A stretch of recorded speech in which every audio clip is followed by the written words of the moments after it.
उत्तर प्रदेश शासन के निर्देश पर महाराजगंज जनपद में बेसिक शिक्षा विभाग की ओर से करीब 114 परिषदीय विद्यालयों को बंद करने की कार्यवाही शुरू कर दी गई है। ये ऐसे परिषदीय विद्यालय हैं जहां पर 50 से कम नामांकित बच्चों की संख्या है। ऐसे में अब इन परिषदीय विद्यालयों को प्रथम चरण में बंद करने की प्रक्रिया शुरू कर दी गई है। जिला बेसिक शिक्षा अधिकारी रिद्धि पांडे ने बताया, शासन से मिले निर्देश के बाद जिला बेसिक शिक्षा विभाग के द्वारा 295 परिषदीय विद्यालयों को चिन्हित किया गया है, जिसमें बच्चों का नामांकन 50 से कम है।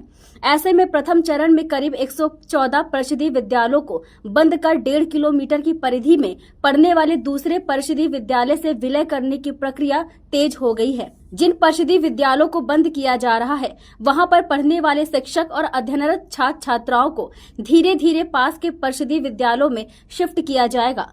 रिद्धि पांडे ने आगे बताया, जुलाई के पहले दिन से ही कार्रवाई शुरू हो गई है, जिसमें प्राथमिक विद्यालय जहां 50 से कम बच्चों की उपस्थिति है, उन्हें अधिक नामांकन वाले उच्च प्राथमिक विद्यालय या कंपोजिट विद्यालय हैं, जहां छात्र छात्राओं की उपस्थिति अधिक है, वहां मर्ज किया जाना शुरू कर दिया गया है और आने वाले समय में धीरे धीरे 50 से कम नामांकन वाले परिषदीय विद्यालयों को बंद करने की कार्रवाई जारी रहेगी।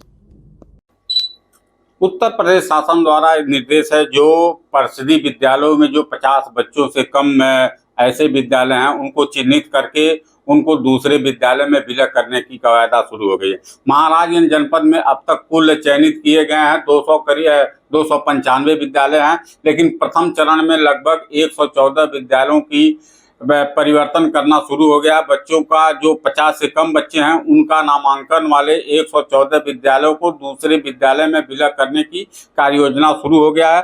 हम हमारे इस मुद्दे पर बातचीत करने के लिए खास बातचीत करेंगे। हमारे साथ हैं जिला बेसिक शिक्षा अधिकारी रिद्धि पांडे जी हैं। हम उनसे बात करेंगे कि कितने विद्यालय हैं और कितने विद्यालयों का चयन अभी शेष बाकी है, प्रथम चरण में कितने विद्यालय को विलय किया जा रहा है। देखिए, शासन द्वारा जो पेयरिंग के संबंध में नीति निर्गत हुई है, उसके क्रम में अवगत कराना चाहूंगी कि हमारे जनपद महाराजगंज में जो कुल विद्यालय हैं, जहां पे 50 या 50 से कम बच्चों के नामांकन हैं, ऐसे 295 विद्यालय हमने चिन्हित किए हैं, जिसमें प्रथम चरण में 114 विद्यालय हमने उनको पेयरिंग कराया आपस में। और पेयरिंग का भी जो एक मकसद है, वो बहुत ही सकारात्मक है कि जो बच्चे हमारे जहाँ पर पीटीआर के हिसाब से बच्चे कम हैं या वहां पर शिक्षकों की संख्या ज्यादा है, तो पेयरिंग के माध्यम से जब एक विद्यालय में सभी बच्चे एक साथ बैठ के पढ़ेंगे, तो उनको उस हिसाब से सुविधाएं भी ज्यादा उपलब्ध हो पाएंगी और शिक्षा की जो गुणवत्ता है उसमें सुधार के और ज्यादा हमारे इसके चांस हो पाएंगे। और अभी प्रथम चरण में 114 है। इसके अलावा अभी खंड शिक्षा अधिकारियों के माध्यम से वहां के जो एसएमसी के सदस्य उन सबसे प्रस्ताव लेते हुए अभी कुछ और भी ऐसे विद्यालय चिन्हित होकर आने वाले हैं।